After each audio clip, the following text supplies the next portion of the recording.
Hadirin jamaah yang dirahmati Allah Subhanahu wa taala, kajian kita pada hari ini adalah tentang kisah Nabi Lut alaihi salam.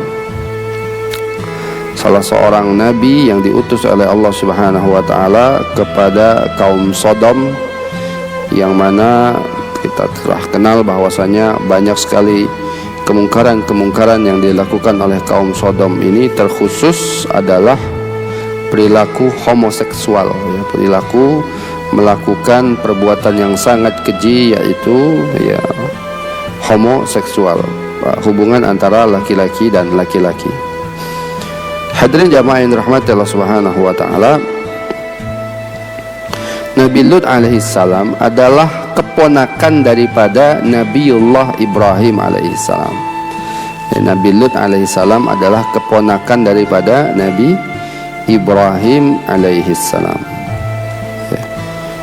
Nama asli Nabi Lut adalah Lut ibn Haran ibn Tarikh atau Azar, ya. Dan Lut adalah putra saudara laki-laki Ibrahim yang bernama Haran, ya. Jadi Nabi Ibrahim alaihissalam itu punya ayah yang bernama Tarikh atau Azar, ya. Dia punya 3 anak Azar ini, yaitu Ibrahim, Haran, dan Nakhur. Nah, Haran inilah hadirin jamaah sekalian punya anak. Nama anaknya adalah Lut alaihissalam. Jadi Nabi Lut alaihissalam adalah keponakan daripada Nabiullah Ibrahim alaihissalam. Hadirin jamaah sekalian, ada juga yang mengatakan bahwasanya Haran inilah yang membangun negeri Haran, ya. Tetapi pendapat ini adalah pendapat yang lemah, ya. Yang membangun negeri Haran bukannya Haran bapak daripada Nabiullah Lut alaihissalam. Hadirin jamaah yang dirahmati Allah Subhanahu wa taala, sebagaimana Nabi Ibrahim, Nabi Lut alaihissalam aslinya adalah dari Babilonia. Ya, Babilonia itu di mana? Babilonia sekarang Irak. Itu namanya dulu ada sebuah kerajaan yang begitu besar, namanya kerajaan Babilonia. Hadirin jamaah yang dirahmati Allah Subhanahu wa taala, maka Nabi Ibrahim ketika hijrah, ya, bersama dengan Siti Sarah, juga bersama dengan Nabi Lut dan beberapa orang keluarganya, ya, maka Nabi Ibrahim hijrah ke Palestina, ya, ke Syam. Hadirin jamaah sekalian, sedangkan Nabi Lut alaihissalam ketika itu tinggal, ya, di sebuah negeri yang dikenal dengan Garzaghar. Garzaghar tepatnya di kota Sodom, ya, tepatnya di kota Sodom. Jadi nama negerinya itu jadi Garzaghar ini sebuah daerah yang sangat luas, ibu kotanya adalah Sodom. Jadi sebuah kota yang sudah lumayan besar di zaman itu, Sodom. Nah, hadirin jamaah yang dirahmati Allah Subhanahu wa taala, kota Sodom ini banyak dihuni oleh orang-orang yang begitu mungkar, ya, orang-orang yang kafir kepada Allah, kufur kepada Allah, ya, kemudian minum-minuman keras, terjadi perampokan, perzinahan, dan satu dosa mereka yang sangat besar yaitu apa? Melakukan hubungan seks sesama jenis atau yang kita sebut dengan homoseksual pada hari ini, ya. Dan hadirin jamaah sekalian, karena begitunya terkenalnya kota Sodom, maka sampai sekarang, ya, orang perilaku homoseksual itu suka dinisbatkan kepada nama kota tersebut, ya, Sodomi, ya, artinya orang-orang sebagaimana perilaku ini yang diperbuat oleh orang-orang Sodom zaman dahulu, ya, kota Sodom, ya. Dan hadirin jamaah sekalian, Nabi Lut alaihissalam, ya, itu berdakwah kepada mereka, ya, mengajak mereka untuk bertaubat, mengajak mereka untuk bertauhid, ya, meninggalkan berhala-berhala, kemudian beribadah kepada Allah Subhanahu wa taala, meminta mereka untuk menjauhkan semua perbuatan-perbuatan mungkar yang selalu mereka lakukan, baik itu berzinahan, minum khamar, ya, perjudian, perampokan, dan yang lainnya, termasuk, ya, Nabi Lut alaihissalam juga melaknat mereka atas apa yang mereka lakukan, yaitu perilaku homoseksual, ya, berdakwah. Dan ini adalah sunnah para nabi, yaitu melakukan dakwah, mengajak manusia kepada Allah Subhanahu wa ta'ala. Hadirin jamaah yang dirahmati Allah Subhanahu wa taala, kisah tentang Nabiullah Lut di dalam Al-Qur'an ini begitu banyak. Ya. Allah ceritakan di dalam surat Al-A'raf. Allah ceritakan juga di dalam surat Hud, ya, ayat 69 sampai 83. Allah juga ceritakan di dalam surah Al-Hijr ayat 51 sampai 77. Allah juga ceritakan dalam surah Asy-Syu'ara, dalam surat An-Naml, dan banyak yang lainnya.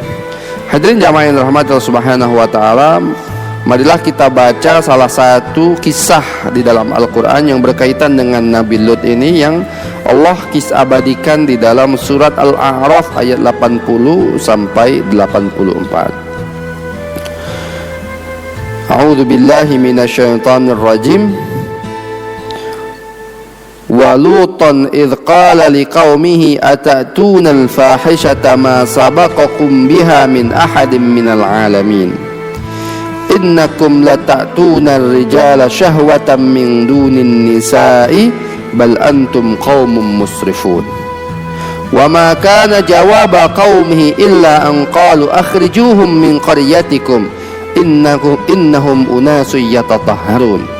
Fa'anjaynahu wa ahlahu illa imra'atah kanat minal ghabirin wa amtarna 'alaihim matara fanzur kaifa kana 'aqibatul mujrimin.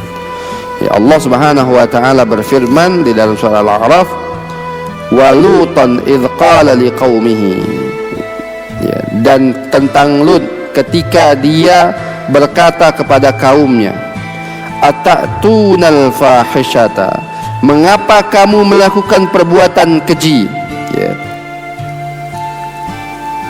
Ma sabaqakum biha min ahadin minal alamin, yang belum pernah terjadi orang-orang sebelum kamu seorang pun di dunia ini. Jadi perilaku homoseksual ini belum pernah terjadi sebelumnya, kecuali yang pertama melakukan itu adalah kaum Sodom, yaitu masyarakatnya, kaumnya Nabi Lut alaihissalam. Innakum lata'tuna ar-rijala syahwatan min dunin nisa, sesungguhnya kalian itu mendatangi orang-orang laki dengan syahwat, min dunin nisa, ya, selain daripada perempuan, bukan kepada perempuan.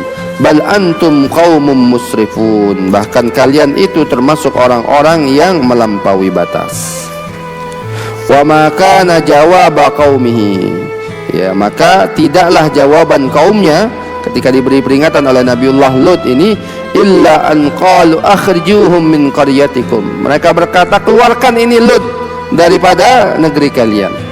Innahum unasu yatatahharun, sesungguhnya mereka ini, Lut dan pengikutnya dan anak-anaknya, adalah unasu yatatahharun, manusia yang sok suci, kata mereka. Fa'anjaynahu wa ahlahu illa imra'atahu, maka kami selamatkan dia, yaitu Nabi Lut, wa ahlahu, dan keluarganya, illam ra'atahu, kecuali istrinya, kanat minal ghabirin, ya, maka istrinya itu termasuk orang-orang yang tertinggal. Wa amtarna alaihim matara, ya, dan kami hujani mereka itu, ya, dengan hujan dari batu-batu. Fanzur kaifa kana aqibatul mujrimin, ya, maka lihatlah bagaimana kami memperlakukan orang-orang yang melakukan dosa. Hadirin jamaah yang dirahmati Allah Subhanahu wa taala, itu salah satu, ya, di dalam Al-Qur'an yang bercerita tentang Nabiullah Lut alaihi salam. Hadirin jamaah yang dirahmati Allah Subhanahu wa taala, ya, sudah kita bahas tadi, Nabi Lut ini masyarakatnya ini adalah masyarakat yang begitu keji, masyarakat yang begitu jahat, ya, masyarakat yang begitu kufur kepada Allah Subhanahu wa taala, ya. Hadirin jamaah yang dirahmati Allah Subhanahu wa taala, mereka melakukan perzinahan, mabok-mabokan, perampokan, hadirin jamaah sekalian, ya, dan mereka juga, hadirin jamaah sekalian, melakukan satu dosa yang sangat besar yang orang-orang sebelum mereka belum pernah melakukannya, ya. Apa itu? Melakukan perilaku homoseksual, ya. Orang laki-laki mencintai sesama laki-laki. Wal iyadu billah. Kita berlindung kepada Allah Subhanahu wa taala. Dan Nabi Lut alaihi salam itu selalu berdakwah kepada mereka. Ya, Nabi Lut alaihi salam selalu berdakwah kepada mereka, ya. Dan hadirin jamaah yang dirahmati Allah Subhanahu wa taala, sebagaimana para nabi, tetapi sebagaimana kita ketahui, ya, kaumnya Nabi Lut mengingkari dakwahnya Nabi Lut alaihi salam, ya, mengingkari dakwahnya Nabi Lut alaihi salam. Mereka katakan kepada Lut alaihi salam ini, akhrijuhum min diyarikum, akhrijuhum min qaryatikum, ya, keluarkan ini Lut ini, ya, dari negeri kalian, karena melarang mereka untuk melakukan kesenangan-kesenangan duniawi yang mereka lakukan. Bahkan mereka mengatakan innahum unasu yatatahharun, sesungguhnya mereka itu adalah manusia-manusia yang suci, manusia-manusia yang sok suci, ya, mendakwahkan dirinya sebagai orang yang paling suci. Jadi hadirin jamaah sekalian, ini hikmah juga kepada kita, ya, begitulah hikmah dakwah. Ya, ketika kita ini dakwah mengajak manusia kepada Allah Subhanahu wa taala, ketika kita ini dakwah mengajak manusia untuk meninggalkan maksiat, hadirin jamaah sekalian, maka banyak orang-orang yang akan tidak suka kepada kita. Mereka akan mengatakan, sudahlah, engkau jangan sok suci, ya, engkau jangan sok alim, engkau jangan sok bersih, ya. Hadirin jamaah yang dirahmati Allah Subhanahu wa taala, dan ini adalah sunnah bagi orang-orang yang berdakwah kepada Allah Subhanahu wa taala. Karena itulah ketika Allah Subhanahu wa taala, ya, menasihatin kita, ketika Allah Subhanahu wa taala menceritakan kepada kita tentang manusia-manusia yang tidak akan merugi, setelah Allah Subhanahu wa taala mengatakan orang-orang yang beriman, illal ladzina amanu wa amilus shalihat, dan orang-orang yang beramal saleh, ya, wa tawasaw bil haqqi, dan orang-orang yang berdakwah mengajak kepada Allah Subhanahu wa taala. Kemudian Allah memberikan kita, ya, dan kemudian Allah mengabarkan kita, salah satunya adalah watawasau bis sabri, yaitu orang-orang yang saling menasihati di dalam kesabaran. Karena kenapa? Karena orang yang berdakwah mengajak manusia kepada Allah niscaya pasti akan mendapatkan ujian dan cobaan. Maka salah satunya untuk mereka kuat istiqamah di dalam dakwah ini adalah bagaimana mereka saling bernasihat, saling nasihat menasihati di dalam kesabaran. Dan ini juga yang ditimpakan oleh Allah Subhanahu wa taala kepada para nabi sebelum kita, ya. Nabi Lut alaihi salam ketika berdakwah dikatakan apa Nabi, innahum unasu yatatahharun, mereka ini manusia-manusia yang sok suci saja, ya. Bahkan hadirin jamaah yang dirahmati Allah Subhanahu wa taala, bahkan kaum Nabi Lut ini menantang Allah Subhanahu wa taala dengan apa? Mengatakan kepada Nabi Lut, mereka katakan, ya, menantang Nabi Lut, ya, di Allah Subhanahu wa taala ceritakan di dalam surah Al-Ankabut, ya, kata mereka apa? Datangkanlah kepada kami azab Allah jika kamu termasuk orang-orang yang benar, ya. Kalau memang kau itu benar, datangkan azab kepada kami. Ini para orang-orang pendusta itu seperti itu, ya. Sudah mereka dusta kepada Allah, tapi, ya, mereka sombong daripada maksiat yang mereka lakukan di hadapan Allah Subhanahu wa taala, ya.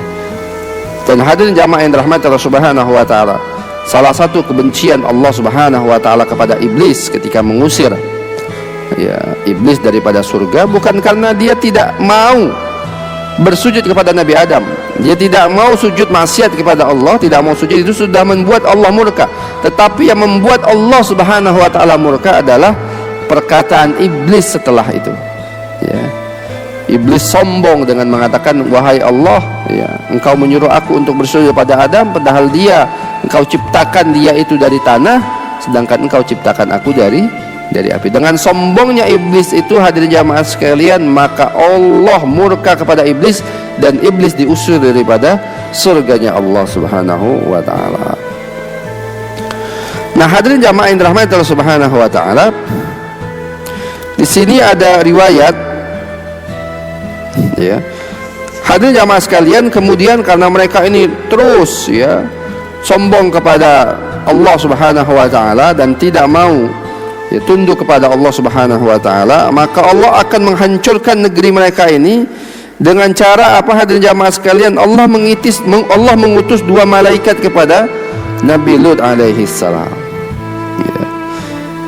dan kedua malaikat ini, ya, sebelum dia itu diutus untuk menghancurkan kaum Lut, maka mereka mengutus dulu kedua malaikat ini untuk datang kepada Nabiullah Ibrahim alaihissalam, memberikan kabar gembira kepada Nabi Ibrahim tentang, ya, kabar gembira tentang bahwasanya Nabi Ibrahim akan diberikan seorang anak yang bernama Ishak, dan nanti Ishak akan mendapatkan anak yang bernama Yakub, ya. Hadirin jamaah yang dirahmati Allah Subhanahu wa taala, Allah berfirman, ya, Ibrahim bertanya, ya, kepada kedua malaikat yang datang tadi, apakah urusan kalian wahai para utusan? Ya. Maka mereka menjawab, sesungguhnya kami diutus kepada kaum yang berdosa, yaitu kaumnya Lut alaihissalam, agar kami timpakan kepada mereka batu-batu dari tanah yang ditandai di sisi Tuhanmu untuk membinasakan orang-orang yang melampaui batas, ya. Dan Allah juga berfirman dalam surah Al-Ankabut, apa kata Allah? Dan tatkala utusan kami para malaikat datang kepada Ibrahim membawa kabar gembira, mereka katakan, sesungguhnya kami akan menghancurkan penduduk negeri Sodom ini, sesungguhnya penduduknya adalah orang-orang zalim. Ibrahim berkata, sesungguhnya di kota itu ada Lut. Para malaikat berkata, kami lebih mengetahui siapa yang ada di kota itu. Kami sungguh-sungguh akan menyelamatkan ia dan pengikut-pengikutnya kecuali istrinya. Ia termasuk orang-orang yang tertinggal atau termasuk orang-orang yang akan dibinasakan oleh Allah Subhanahu wa taala. Maka Allah juga berfirman di dalam surah Al-Hud ayat 74, apa kata Allah?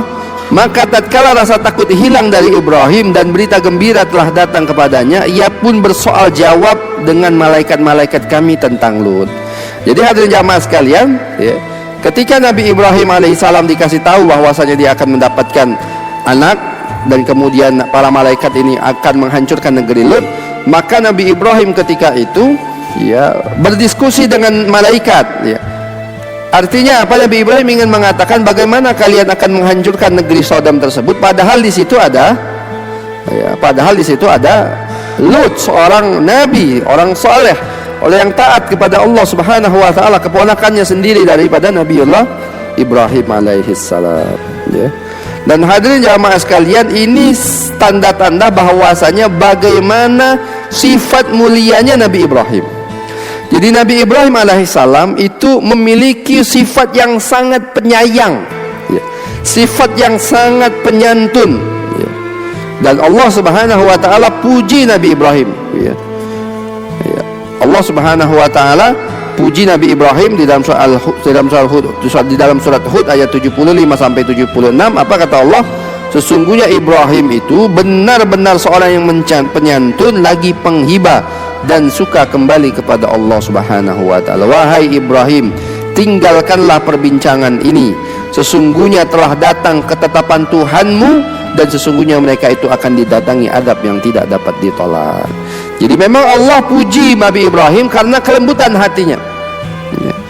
Nabi Ibrahim itu bahkan dipuji Rasulullah SAW, ya, ketika bercerita tentang tawanan perang Badar, ya, hadirin jamaah sekalian, kan Abu Bakar As-Siddiq mengatakan bahwasanya, ya, tawanan perang Badar ini jangan dibunuh, tetapi, ya, kita jaga, kemudian, ya, kita minta tebusan, dan kemudian hadirin jamaah sekalian yang tidak punya tebusan mengajarkan anak-anak muslim membaca. Hadirin jamaah yang dirahmati Allah Subhanahu wa taala, tetapi, ya, usulan daripada Umar bin Khattab radhiyallahu anhu ketika itu adalah bunuh, ya, semua tawan-tawanan ini. Ya, kemudian Nabi Muhammad SAW ternyata lebih condong kepada pendapatnya Abu Bakar As-Siddiq, ya. Dan tetapi Rasulullah SAW memuji, wahai Umar, engkau ini seperti Nabi Nuh, ya, sifat tegasnya sama seperti Nabi Nuh. Sedangkan wahai Abu Bakar, engkau ini sama seperti Nabi Ibrahim alaihissalam, sama-sama memiliki sifat penyantun, sifat yang sangat, ya, murah kasih. Hadirin jamaah yang dirahmati Allah Subhanahu wa taala. Tetapi Allah kemudian katakan kepada Nabi Ibrahim, wahai Ibrahim, tinggalkan perbincangan itu, ya, sesungguhnya telah datang ketetapan Tuhanmu. Artinya walaupun bagaimana Allah sudah tentukan ini, ya, bahwasanya kaum Sodom ini memang karena kekufuran mereka kepada Allah akan dihancurkan oleh Allah Subhanahu wa taala, ya. Dan Allah akan turunkan berikan mereka ini bebatuan yang sudah ada tandanya. Maksudnya apa? Sudah ada nama-nama mereka di atas batu-batu tersebut, ya. Dan mereka akan didatangi azab yang tidak dapat ditolak oleh mereka. Nah, hadirin jamaah yang dirahmati Subhanahu wa taala, kemudian Nabi Lut alaihissalam didatangi malaikat yang berwajah rupawan, ya. Karena kaumnya ini adalah kaum yang menyukai sesama laki-laki, maka Allah datangkan ujian kepada mereka dengan malaikat yang begitu rupawan. Dalam riwayat diceritakan 3 malaikat yang datang, ya. Yaitu malaikat Jibril, Mikail dan Israfil. 3 malaikat ini datang kepada Nabi Lut alaihissalam. Hadirin jamaah sekalian, mereka datang, sebelumnya mereka datang di pintu masuk gerbang kota Sodom. Maka ketika anaknya melihat, ya, kebetulan anaknya Nabi Lut perempuan, ya, ketika sedang mengambil air melihat 3 orang ini, kemudian 3 orang ini mengajak bicara anaknya ini, ya, menyampaikan bahwasanya mereka ingin bertemu dengan Nabi Lut alaihi salam, ya. Hadirin jamaah yang dirahmati Allah Subhanahu wa taala, maka ketika itu, ya, anak ini kembali lagi, ya, disuruh tunggu di sini, kembali lagi kepada Nabi Lut alaihi salam dan menceritakan, ya, bahwasanya ada 3 orang yang ingin bertamu, ya. Dan kata anaknya, demi Allah wahai ayahku, aku tidak pernah melihat orang yang lebih rupawan daripada orang-orang tersebut. Ya, memang malaikat mereka kemudian menyerupai manusia dengan orang-orang yang ganteng-ganteng. Nah, hadirin jamaah yang dirahmati Allah Subhanahu wa taala, ketika itu Nabi Lut alaihi salam merasa ragu, ya, dengan tamunya ini, karena takut nanti tamunya ini akan digoda dan dirusak atau diganggu oleh kaumnya, ya. Maka hadirin jamaah yang dirahmati Allah Subhanahu wa taala, saat itu kaum Lut melarang beliau menerima tamu laki-laki, ya. Jadi kaum Lut ketika itu melarang Nabi Lut untuk menerima tamu laki-laki. Mereka berkata, biarkan kami saja yang menerima tamu laki-laki, ya, artinya mereka ingin goda dan mereka ingin, ya, lecehkan laki-laki yang datang kepada Nabi Lut alaihissalam. Nah, hadirin jamaah yang dirahmati Allah Subhanahu wa taala, tapi kemudian ketika Nabi Lut ajak mereka, sebenarnya Nabi Lut sudah katakan, ya, kasih tanda, ya, bahwasanya ini kaumku adalah orang-orang yang keji, orang-orang yang suka melakukan liwat, orang-orang yang suka melakukan perilaku homoseksual. Lebih baik kalian pulang sebelum malam, karena nanti kalau mereka tahu kalian ada di rumahku, ya, mereka akan kemudian mengambil kalian secara paksa, ya, karena Nabi Lut tidak tahu bahwasanya itu adalah utusan Allah, bahwasanya itu adalah para malaikat, ya. Maka hadirin jamaah yang dirahmati Allah Subhanahu wa taala, tapi kemudian ketika sudah sampai di rumah, istrinya Nabi Lut berkhianat kepada Nabi Lut, ya. Istrinya Nabi Lut memata-matai tamunya ini, kemudian dia keluar rumah dan memberitahu kepada kaumnya bahwasanya, ya, di rumah Nabi Lut alaihi salam ada tamu-tamu lelaki yang sangat rupawan, ya, yang ganteng-ganteng, ya. Jadi hadirin jamaah yang dirahmati Allah Subhanahu, inilah salah satu penyebabnya kenapa nanti istrinya Nabi Lut alaihi salam, ya, termasuk orang-orang yang dihancurkan oleh Allah Subhanahu wa taala, ya, karena istrinya ini yang memata-matai Nabi Lut alaihi salam, ya. Maka hadirin jamaah yang dirahmati Allah Subhanahu wa taala, ya, ketika itu hadirin jamaah sekalian, ya, ketika tamunya ini datang, maka Nabi Lut kemudian menceritakan, ya, agar mereka cepat. Akhirnya mereka mengatakan bahwasanya kami adalah utusan Allah Subhanahu wa taala yang akan menghancurkan kaummu ini, ya, yang akan menghancurkan kaummu ini. Maka kaumnya ini ketika dia tahu bahwasanya rumah Nabi Lut ini ada tamu-tamu lelaki yang ganteng-ganteng, maka hadirin jamaah sekalian, akhirnya mereka datang berkerumun ke rumah Nabi Lut alaihi salam, ya. Kemudian untuk apa? Untuk mengambil tamu-tamunya Nabi Lut dan untuk mereka, ya, zinahi, untuk mereka lakukan apa yang mereka sukai daripada Nabi Lut, tamu-tamunya Nabi Lut alaihissalam ini. Maka hadirin jamaah yang dirahmati Allah Subhanahu wa taala, kemudian Allah ceritakan ya tentang perbuatan mereka ini ya.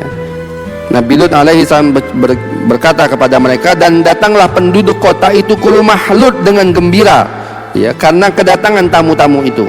Jadi ketika tahu bahwasanya tamu ini bergerumun, orang-orang datang ke rumah Nabi Lut ya, dengan sangat gembira melihat ada tamu-tamunya Nabi Lut. Kemudian Nabi Lut berkata, sesungguhnya mereka adalah tamuku, maka janganlah kalian mempermalukan aku, dan bertakwalah kepada Allah, dan janganlah kalian membuat aku terhina ya. Mereka berkata, bukankah kami telah melarang dirimu melindungi manusia? Lut berkata, inilah putri-putriku, nikahilah dengan mereka jika kalian hendak berbuat secara halal ya. Maksudnya hadirin jamaah sekalian, di sini para mufassirin mengatakan ya, ketika Nabi Lut mengatakan inilah putri-putriku adalah datangilah istri-istri kalian, bukan disuruh zinahi anaknya Nabi Lut, bukan, tapi maksudnya datangilah istri-istri kalian, karena istri kalian itu halal untuk kalian. Kenapa kalian harus mencari orang-orang laki-laki tamuku ini, padahal kalian sudah diberikan oleh Allah nikmat, yaitu istri-istri kalian yang kalian halal untuk melakukan hubungan tersebut ya. Jadi para ulama mufassir mengatakan bukan maksudnya Nabi Lut itu menyuruh ya mereka ini untuk berzina dengan anak perempuannya, bukan, tapi maksudnya inilah putri-putriku, maksudnya istri-istri kalian itu adalah anaknya, sama seperti anaknya para nabi, sebagaimana Nabi Muhammad ya. Nabi Muhammad itu seolah-olah bapaknya kita, karena itulah istrinya Nabi Muhammad mempunyai julukan apa? Ummul Mukminin, ibunya orang-orang beriman. Karena kenapa kita dilarang menikahi istrinya para nabi setelah kematian para nabi ya, setelah kematian Rasulullah SAW kita tidak boleh menikahi istri-istrinya, mantan istrinya Rasulullah, sebagaimana kita diharamkan untuk menikahi ibu-ibu kita ya. Jadi hadirin jamaah sekalian, maksud ayat tersebut bukan berarti Nabi Lut alaihissalam memerintahkan kita untuk berzina dengan anaknya, bukan. Maksudnya datangilah istri-istri kalian, karena istri-istri mereka sesungguhnya sama seperti putri-putrinya Nabi Lut alaihi salam. Dan hadirin jamaah sekalian, kemudian Nabi Lut alaihi salam, ketika orang-orang penduduk Sodom ini datang mengerumunin Nabi Lut alaihi salam ya, kemudian Nabi Lut alaihi salam mengatakan, seandainya aku mempunyai kekuatan untuk menolak kalian, atau aku dapat berlindung kepada keluarga yang kuat, tentu akan aku lakukan ya. Maksudnya andai kata Nabi Lut alaihissalam, aku punya dekeng gitu ya, punya keluarga yang kuat, atau punya kerajaan yang lain ya, yang kuat untuk melindungi, maka akan aku lakukan. Tapi Nabi Lut alaihissalam ketika itu hanya sendirian ya. Orang beriman kepada Nabi Lut juga hanya sedikit sekali, bahkan beberapa riwayat mengatakan yang hanya beriman kepada Nabi Lut alaihissalam hanyalah anak-anaknya saja ya. Tapi maka itulah Nabi Lut tidak mempunyai kekuatan untuk menahan daripada kaumnya ini yang sudah ya berkerumun di depan rumah Nabi Lut untuk mengambil tamu laki-lakinya Nabi Lut alaihissalam. Kemudian para malaikat tadi berkata, wahai Lut, sesungguhnya kami adalah utusan-utusan Tuhanmu, sekali-sekali mereka tidak akan dapat mengganggumu ya. Jadi dikasih tahu para malaikat mengatakan, wahai Lut, kamu jangan takut, kami ini malaikat, mereka nggak bisa berbuat apa-apa dengan kami ya. Maka hadirin jamaah sekalian, di dalam sebuah riwayat ya diceritakan, hadirin jamaah sekalian, para ahli tafsir menjelaskan, Jibril keluar rumah menemui kaum Lut dan segera memukul wajah mereka dengan kepakan sayapnya, hingga ada yang mengatakan bahwa mata mereka menjadi buta permanen, kelopak mata dan biji mata mereka menjadi sirna, bahkan bekas mata mereka sama sekali tidak terlihat. Akhirnya mereka kembali pulang dengan meraba-raba dinding seraya mengancam Nabi Lut alaihissalam. Bahkan mereka mengancam Nabi Lut dengan mengatakan, lihat saja kami akan membuat perhitungan dengan Lut esok hari. Jadi hadirin jamaah sekalian, ketika dipukul oleh malaikat, matanya itu rata ya, tidak kelihatan apa-apa ya, seperti orang yang tidak pernah punya mata sama sekali ya. Bahkan mereka pulang dengan meraba-raba dinding karena mereka tidak bisa melihat apa-apa sekali, dipukul oleh para malaikat ini. Maka hadirin jamaah sekalian, kemudian mereka ini akan mengancam esok harinya akan ya menghukum Nabi Lut alaihi salam. Dan hadirin jamaah sekalian, ya, kemudian Allah, para malaikat tadi juga memerintahkan Nabi Lut untuk pergi meninggalkan negeri tersebut. Ya, untuk pergi untuk meninggalkan negeri tersebut. Ya, hadirin jamaah sekalian, akhirnya Nabi Lut beserta keluarganya, ya beberapa orang putri, dia meninggalkan negeri Sodom ini, hadirin jamaah sekalian, sebelum matahari terbit. Ya, di sepertiga malam, ya, atau di pertengahan malam Nabi Lut alaihissalam pergi. Ya. Dan hadirin jamaah yang dirahmati Allah Subhanahu wa taala, dan Allah Subhanahu wa taala memerintahkan, apa kata Allah, dan janganlah ada seorang pun di antara kalian yang menoleh ke belakang. Ya, yang menoleh ke belakang. Maka hadirin jamaah sekalian, akhirnya semua keluarga Nabi Lut diselamatkan oleh Allah, illam ra'atak, kecuali istrinya. Ya, kenapa? Karena istrinya bersekongkol dengan kaum Nabi Lut, menjadi mata-mata kaum Nabi Lut tentang adanya tamu tersebut, dan juga artinya istrinya Nabi Lut ini juga kafir kepada Allah Subhanahu wa taala, setuju dengan perbuatan apa yang dilakukan oleh kaumnya, hadirin jamaah sekalian. Dan juga istrinya Nabi Lut alaihi salam, hadirin jamaah sekalian, ketika kata Allah jangan menoleh ke belakang, ternyata ketika dia melihat ada gemuruh, ya, istrinya Nabi Lut ini kemudian menoleh, dan akhirnya dia termasuk orang-orang yang dihancurkan oleh Allah Subhanahu wa taala. Artinya hadirin jamaah yang dirahmati Allah Subhanahu wa taala, dihancurkan semua. Bagaimana cara menghancurkannya? Ya, Allah Subhanahu wa taala suruh malaikat itu untuk mengangkat negeri tersebut. Sudah mereka itu tinggi diangkat oleh para malaikat, kemudian dibalikan negeri tersebut, kemudian ya, wa amtarna hijaratan, kemudian kami hujani dengan batu-batu yang sudah ada tandanya. Nah, para ulama tafsir mengatakan apa yang dimaksud dengan sudah ada tandanya, maksudnya sudah ada nama-namanya di batu itu. Jadi si fulan ini matinya dengan batu ini, si fulan ini matinya dengan batu. Semua dihancurkan oleh Allah Subhanahu wa taala. Ya, karena sifat menentangnya mereka kepada Allah Subhanahu wa taala. Jadi hadirin jamaah sekalian, ya, itulah hadirin jamaah sekalian bagaimana hancurnya. Dan Nabi Lut alaihissalam diselamatkan oleh Allah Subhanahu wa taala. Dalam sebuah riwayat dikatakan bahwasanya Nabi Lut disuruh naik ke atas bukit. Ya, dalam riwayat yang lain Nabi Lut alaihissalam, ya, dikatakan bahwasanya disuruh hadirin jamaah sekalian untuk mendapatkan perlindungan di sebuah kampung di sekitar negeri Sodom tersebut. Ya. Hadirin jamaah yang dirahmati Allah Subhanahu wa taala, ya. Istri Nabi Lut dan istri Nabi Nuh adalah dua istri yang memang Allah ceritakan, ya, mereka ini kufur kepada Allah Subhanahu wa taala. Tapi harus kita pahami hadirin jamaah sekalian bahwasanya, ya, istri Nabi itu tidak pernah berzina. Ya, jadi bukan berarti karena mereka ini kufur tapi kemudian mereka ini orang-orang yang berzina, bukan. Jadi, istri para nabi tidak pernah berzina. Tapi mereka hadirin jamaah sekongkol dengan masyarakat yang ada di sekitarnya untuk mengingkari dakwahnya Nabi Nuh ataupun Nabi Lut alaihi salam. Jadi istri para nabi itu tidak pernah melakukan perzinahan. Hadirin jamaah sekalian, di sini ada pembahasan sedikit tentang hukuman bagi pelaku homoseksual. Ya. Hadirin jamaah sekalian, para ulama, ya, sepakat, ya, khususnya dari mazhab Syafi'i dan mazhab Hambali, hadirin jamaah sekalian, para pelaku homoseksual itu hukumannya adalah dibunuh. Ya. Mazhab Syafi'i dan Hambali mengatakan bunuhnya dengan cara dirajam. Ya, rajam itu bagaimana?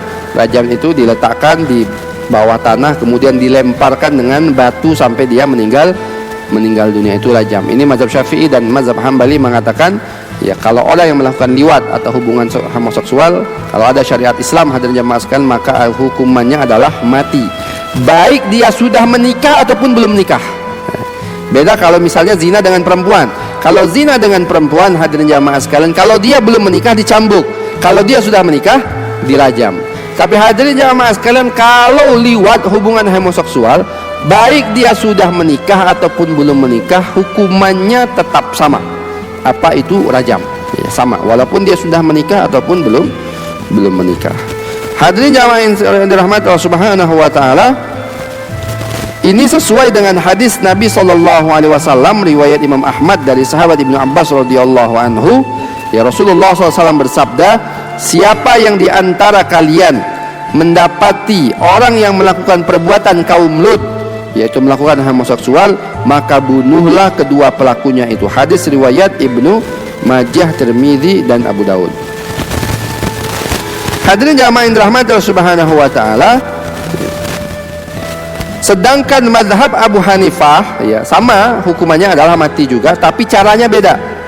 Dalam mazhab Imam Abu Hanifah, caranya adalah orang-orang yang melakukan liwat ini harus dihukum dengan cara dijatuhkan dari tempat yang tinggi. Masya Allah, ini lebih kejam lagi ya. Jadi tempat yang tinggi dijatuhkan, hadirin jamaah sekalian, lalu dihujani dengan batu-batu sebagaimana hukuman yang pernah ditimpakan kepada kaum Lut. Ya, jadi dari tempat yang tinggi dijatuhkan, kemudian dijatuhkan dilempari dengan batu sebagaimana ya hadirin jamaah sekalian azab yang ditimpakan oleh Allah Subhanahu wa taala kepada kaum Lut alaihi salam. Kemudian hadirin jamaah yang dirahmati Subhanahu wa taala, sekarang negeri kaum Lut itu menjadi sebuah danau yang tidak ada manfaatnya. Ya, yang kita sebut sekarang terkenal kabarnya adalah laut mati. Di Yordania itu ada laut mati ya, saking tingginya kadar garamnya sehingga kita bisa mengapung di situ ya, kita bisa mengapung tidak tidak tenggelam. Dan hadirin jamaah sekalian, tidak ada satupun makhluk hidup yang bisa bertahan hidup di situ ya, di laut itu tidak ada ikannya, tidak ada apanya. Ini bentuk azab Allah Subhanahu wa taala kepada kaum Nabi Lut ya, kaum Sodom ini hadirin jamaah sekalian ya. Bahkan tempat mereka pun bekas tempat mereka ya, Allah jadikan tidak ada manfaatnya ya, Allah jadikan tidak ada manfaat. Airnya tidak bisa kita minum karena itu air yang mengandung garam yang sangat tinggi ya, hadirin jamaah sekalian. Dan hewan-hewan pun tidak bisa hidup di situ, nggak bisa bertahan lama tinggal di situ ya. Bahkan dahulunya itu menjadi sebuah air yang berbau busuk ya, kotor, yang tidak ada manfaatnya sama sekali. Maka hadirin jamaah sekalian, kita berlindung kepada Allah Subhanahu wa taala dari perilaku kaum Nabi Lut ini yang sangat keji, yaitu perilaku homoseksual yang begitu kejinya. Yang hari ini hadirin jamaah sekalian kita begitu sedihnya ya, karena banyak ya, sekarang di Amerika, di negara-negara Eropa sudah ada undang-undang ya yang memperbolehkan manusia untuk melakukan hubungan sesama jenis. Ini pasti masya Allah, Allah akan turunkan azab ya, apabila hal ini terus berlangsung, Allah Subhanahu wa taala akan turunkan azab. Bahkan kemarin kita pernah sempat lihat video ya, ada orang-orang ya, sekelompok laki-laki berkumpul, ternyata semuanya itu orang gay berkumpul pesta mereka. Na'udzubillahi min dzalik. Dan hadirin jamaah sekalian, pemikiran-pemikiran seperti ini pun yang ingin kemudian memperbolehkan hubungan sesama jenis ini juga dibawa oleh para pemikir-pemikir ini, dan murid-muridnya di Indonesia membawa pemikiran itu masuk ke Indonesia ini ya. Bahkan kita akan melihat ada cendekiawan yang mengatakan bahwasanya boleh saja itu hubungan ya sesama jenis. Bahkan ada cendekiawan yang mengatakan mereka ini melakukan, Nabi Lut kenapa marah dengan kaumnya, karena katanya ya, Nabi Lut sakit hati dengan kaumnya karena mereka tidak mau menikahi putri-putrinya. Na'udzubillahi min dzalik, na'udzubillahi min dzalik. Ini fitnah yang kejam kepada Nabiullah Lut alaihissalam. Sudah mereka hadirin jamaah sekalian menghalalkan apa yang diharamkan oleh Allah Subhanahu wa taala, dan juga mereka memfitnah Nabi, yaitu Nabi yang mulia Nabi Lut alaihi salam. Begitu kejinya fitnah yang mereka lakukan kepada Nabi Allah. Dan hadirin jamaah yang dirahmati Allah Subhanahu wa taala, para ulama sepakat hukuman bagi orang-orang yang melakukan homoseksual ini begitu kejam ya, hadirin jamaah sekalian. Dengan cara bagaimana? Dalam mazhab Syafi'i dan Hambali dirajam, baik dia sudah menikah ataupun belum menikah. Dalam mazhab Imam Ahmad bin Hambal dijatuhkan dari tempat yang tinggi, kemudian setelah dijatuhkan dilempari dengan batu sampai meninggal dunia. Kita berlindung kepada Allah, mudah-mudahan ya kita semua dijauhi oleh Allah Subhanahu wa taala, keturunan kita semuanya dijauhi oleh Allah Subhanahu wa taala dari perilakunya kaum Nabi Lut yang keji ini, ataupun dari semua dosa-dosa yang dilaknat dan dibenci oleh Allah Subhanahu wa taala. Ini saja dari saya, kurang lebihnya mohon maaf. Jazakallahu khairan katsira. Assalamualaikum warahmatullahi